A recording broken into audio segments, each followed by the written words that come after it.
అపరిమితమైన శక్తి, అహంకారం మరియు దురాశతో కలిస్తే ఏమవుతుందో ఎప్పుడైనా ఆలోచించారా? తనకి ఎదురే లేదని విర్రవీగిన 1000 చేతులున్న ఒక మహాచక్రవర్తి మరణానికి ఒక చిన్న ఆవు ఎలా కారణమైందో మీకు తెలుసా? సాక్షాత్తు దత్తాత్రేయుడికే శిష్యుడై ముల్లోకాలను గడగడలాడించిన ఆ మహావీరుడు ఒక ముని ఆశ్రమంలో చేసిన తప్పేమిటి? ఈరోజు మనం భారతీయ పురాణాలలో అత్యంత ఆసక్తికరమైన, రోమాంచితమైన కథను తెలుసుకోబోతున్నాం. అదే కార్తవీర్యార్జునుడు, మహర్షి జమదగ్ని మరియు దివ్యమైన ఆవు కథ. ఈ వీడియోని చివరి వరకు స్కిప్ చేయకుండా చూడండి, ఎందుకంటే ఈ కథలో ఆశ్చర్యపరిచే మలుపులు ఎన్నో ఉన్నాయి. ప్రాచీన భారతదేశంలో హైహయ వంశానికి చెందిన రాజు కార్తవీర్యార్జునుడు. ఇతను సామాన్యుడు కాదు. సాక్షాత్తు శ్రీ దత్తాత్రేయ స్వామిని తన ఘోర తపస్సుతో మెప్పించి ఏకంగా 1000 చేతులు మరియు యుద్ధంలో అజేయమైన శక్తులను వరంగా పొందిన మహావీరుడు. ఆఖరికి మహాశివభక్తుడైన రావణాసురుణ్ణి సైతం ఒక ఆటబొమ్మలాగా ఓడించి తన చంకలో బంధించిన మహాపరాక్రమశాలి. ఇక మరోవైపు అత్యంత ప్రశాంతమైన అడవిలో నివసించే గొప్ప తపస్శాలి జమదగ్ని మహర్షి.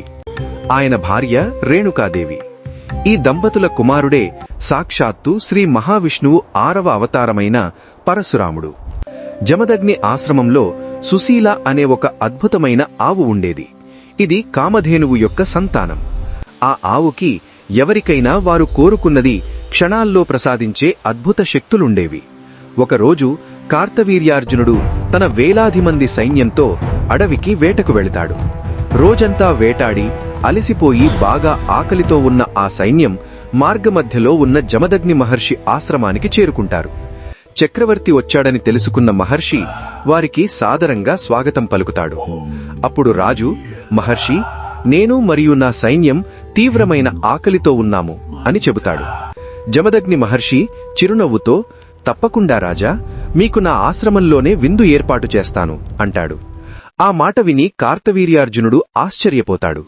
ఒక చిన్న పూరి గుడిసెలో ఉండే ఇతను నా వేలాది మంది సైన్యానికి ఎలా భోజనం పెడతాడు అనుకుంటాడు. కాని మహర్షి ఆశ్రమంలో ఉన్న దివ్యమైన ఆవు దగ్గరకు వెళ్లి ప్రార్థించగానే క్షణాల్లో ఆ సైన్యం మొత్తానికి పంచభక్ష్య పరమాన్నాలతో విందు భోజనం సిద్ధమైపోతుంది. ఇది చూసి రాజు ఆశ్చర్యంతో నిశ్చేష్టుడవుతాడు. ఒక సామాన్యమైన ఆవు ఇంత అద్భుతాన్ని ఎలా చెయ్యగలదు అని ఆరా తీయగా దానికున్న శక్తుల గురించి రాజుకు తెలుస్తుంది. వెంటనే కార్తవీర్యార్జునుడి మనసులో దురాశ పుడుతుంది. మహర్షి, ఇలాంటి దివ్యమైన ఆవు ఒక అడవిలో ఉండకూడదు. దానికి సరైన స్థానం నా రాజభవనం. దానికి బదులుగా మీకు ఎన్ని బంగారు నాణేలైనా ఇస్తాను. ఈ ఆవును నాకిచ్చేయండి అని అడుగుతాడు. దానికి జమదగ్ని మహర్షి శాంతంగా, రాజా, ఈ ఆవు నా ప్రాణంతో సమానం. నా ఆశ్రమ నిర్వహణకు, యజ్ఞయాగాదులకు ఇది అత్యవసరం.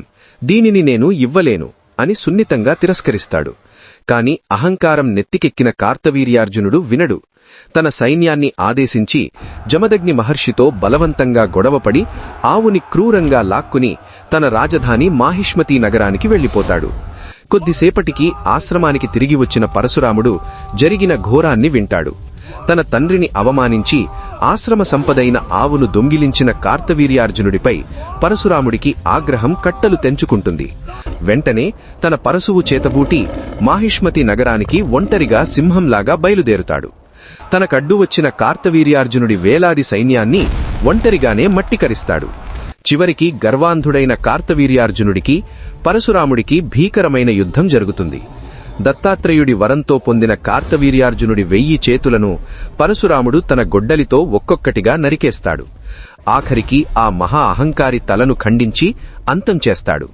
తన తండ్రికి ఇచ్చిన మాట ప్రకారం ఆ దివ్యమైన ఆవును సగౌరవంగా తిరిగి తమ ఆశ్రమానికి తీసుకువస్తాడు పరశురాముడు.